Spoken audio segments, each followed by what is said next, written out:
આમ આદમી પાર્ટીના નેતા હરેશ સાવલિયા જુનાગઢ જિલ્લાના જે પ્રમુખ છે આમ આદમી પાર્ટીના તેમને પાસાની હેઠળ જેલ હવાલે કરવામાં આવ્યા હતા અને ત્યારબાદ હવે એમને જામીન મળ્યા છે। આખી બાબતને લઈ અને આપણે હાલ જે સાબરમતી સેન્ટ્રલ જેલ છે અમદાવાદ ત્યાં પહોંચ્યા છે, એમને અહીંયા રાખવામાં આવ્યા છે।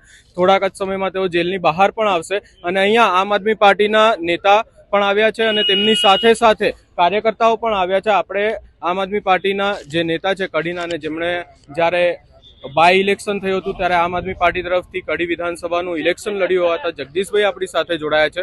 જગદીશભાઈ, આખી બાબતને લઈ અને શું કહેવા માંગશો? જી, આમ આદમી પાર્ટીના અમારા નેતા હરેશભાઈ સાવલિયા કે જેઓને માર્કેટ યાર્ડની અંદર જે આખી જે ઘર્ષણ થયું એ વખતે એમની પર મારામારીની પહેલાં તો ફરિયાદ કરવામાં આવી। મારામારીની ફરિયાદ બાદ બીજા દિવસે એમની પર છેડતીનો ઉપજાવી કાઢેલ એક ફરિયાદ બીજી કરી દેવામાં આવી। આ બંને ફરિયાદને લઈને અમારા નેતા જેલમાં તો ગયા અને જે દિવસે એમને જામીન મળ્યા, જામીન હજી તો લઈને બહાર નીકળ્યા છે, ત્યાં ફરીથી એમને પોલીસ ઉઠાઈ ગઈને એમને પાસા હેઠળ નાખી દીધા અને આજે એમને એ પાસાના બી ખોટા ગુનામાંથી આજે છૂટી રહ્યા છે। એટલે ભારતીય જનતા પાર્ટીના રાજની અંદર જો તમે કોઈ મુદ્દો ઉઠાવો, આંદોલન કરો, સરકાર વિરુદ્ધ બોલો, સરકારની નીતિ વિરુદ્ધ બોલો, એના નેતા વિરુદ્ધ બોલો, એટલે તમારી પાછળ સરકારનું તંત્ર, પોલીસ ખાતું, બધા વિવિધ વિભાગો પડી જાય અને યેન કેન પ્રકારે તમારું માનસિક મનોબળ તોડવા માટે ખોટા ઉપજાવી કાઢેલા એફઆઈઆર કરીને આ રીતે જેલમાં પૂરે છે। પરંતુ હરેશભાઈ સાવલિયાથી લઈને આમ આદમી પાર્ટીના અમારા પ્રદેશના ટોપના નેતાથી લઈને નાના કાર્યકર્તા સુધી કોઈને પણ જેલની આટલી પણ બીક લાગતી નથી।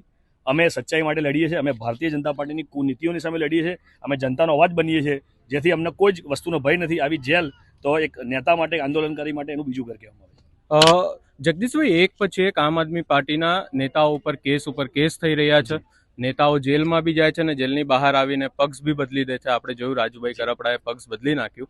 શું લાગે છે હરેશ સાવલિયાને લઈને? જે હરેશભાઈ સાવલિયા બહુ કમિટેડ માણસ છે, લડાકુ માણસ છે, એ એમને કોઈ ફરક નથી પડવાનો આવી જેલોથી। અને અમારે હમણાં આવશે એટલે તમે એમની ઉષ્માભરી સ્વાગતમાં તમે જોશો ને તમે એમનું ઇન્ટરવ્યૂ લેશો જ, એમના બોલ ઉપરથી તમને ખબર પડી જશે કે એમની અંદર હિંમત છે કે હિંમત તૂટી ગઈ। અમારા કોઈ નેતાને કોઈ ફરક નથી પડતો આવી જેલોથી। યાર, આઝાદી દેશની અંદર જે આઝાદીની લડતમાં હતા એ બધાને બી જેલવાસ બી ભોગવવો પડે છે અને ફાંસી પણ ભોગવવી પડી।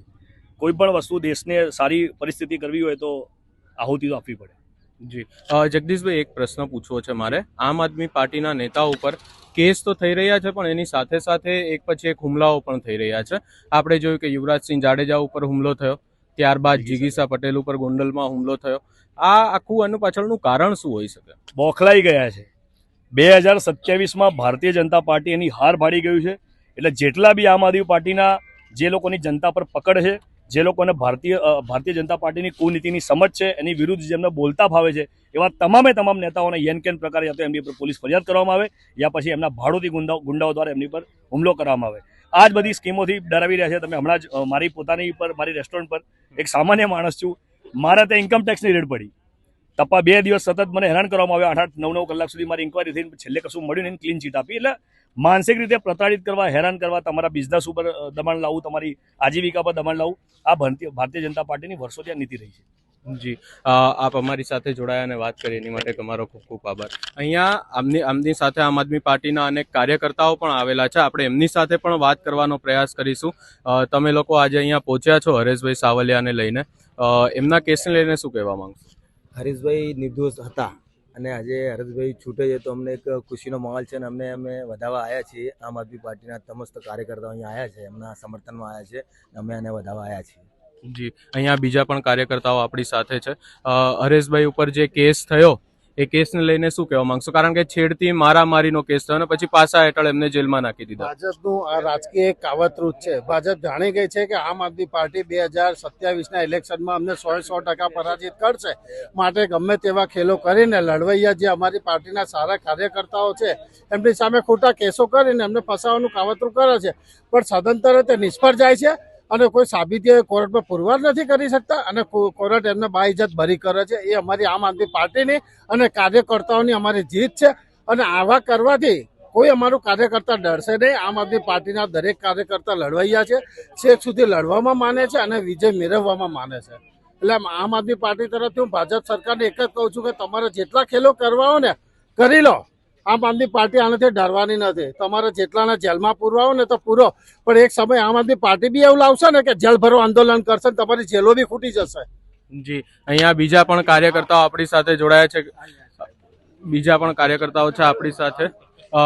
તમારી સાથે પણ હું વાત કરવા માંગીશ. આ આખો જે કેસ થયો હરેશભાઈ ઉપર, એક પછી એક આમ આદમી પાર્ટીના નેતાઓ ઉપર કેસ થઈ રહ્યા છે, શું લાગે છે પાર્ટીને ક્યાંક ને ક્યાંક મજબૂત બનતી જઈ રહી છે, એના માટે આવું બધું થઈ રહ્યું છે કે પછી કોઈ બીજી રાજનીતિ છે? બીજું શું હોય એની અંદર? જ્યારે બીજેપી એક ક્લિયર કટ એમને દેખાઈ રહ્યું છે કે 2027ની અંદર આમ આદમી પાર્ટીની સરકાર બની રહી છે. ડે બાય ડે આમ આદમી પાર્ટીનો જે ગ્રોથ દેખાઈ રહ્યો છે, ઇવન સોર્સેસથી જ્યારે અમારા જેવા સામાન્ય માણસોને આ ખ્યાલ આવે છે, જનતાને ખ્યાલ આવે છે, તો ભાજપ પાસે તો આઈબીની બહુ મજબૂત ટીમ છે. અને જે હમણાં તમે કદાચ ખ્યાલ હોય તો 2 મહિના પહેલા એક રિપોર્ટ પણ આવ્યો હતો, એની અંદર આમ આદમી પાર્ટીની 26% સીટ બતાવી છે ગુજરાતની અંદર, અને હજુ ઇલેક્શનને 1.5 વર્ષ બાકી છે. તો એ 26ના 38 એટલે 38% સરકાર મીન્સ જે પણ પાર્ટી 38% વોટ શેર લે એની સરકાર બની જાય એમને ખ્યાલ છે. એટલે આમ આદમી પાર્ટીના કાર્યકર્તાઓનું મનોબળ તોડવા માટે આ સિમ્પલ છે કે ભાઈ એમને રોકવા માટે એમની ઉપર ખોટી ફરિયાદો કરો, એમને જેલમાં મૂકો. અને જેલ એક સેફ જગ્યા છે કે જ્યાં આમ આદમી પાર્ટીના કાર્યકર્તાઓને તોડવા માટે ભાજપના અધિકારીઓ, આઈપીએસ, આઈએસ બધા જ એમની ઉપર એક પ્રકારનું એવું દબાણ ઊભું કરી રહ્યા છે કે એમને તોડવાની કોશિશ કરે છે, પણ એવું શક્ય નહીં બને. કારણ કે અમે લોકો ભગતસિંહમાં માનવાવાળી પાર્ટી છે અને અમે ક્યારે નહીં તૂટીએ. આપે તમામ કાર્યકર્તાઓને પણ સાંભળ્યા. હાલ અહીંયા થોડીક જ વારમાં વિસાવદરના ધારાસભ્ય ગોપાલ ઇટાલિયા પણ આવવાના છે, એમની સાથે પણ વાત કરવાનો પ્રયત્ન કરીશું. આ સમગ્ર બાબતે તમારો શું અભિપ્રાય છે એ અમને કમેન્ટ કરી જરૂર જણાવશો, ને અમારી ચેનલ નિર્ભય ન્યૂઝને લાઇક, શેર, સબસ્ક્રાઇબ કરવાનું ભૂલશો નહીં.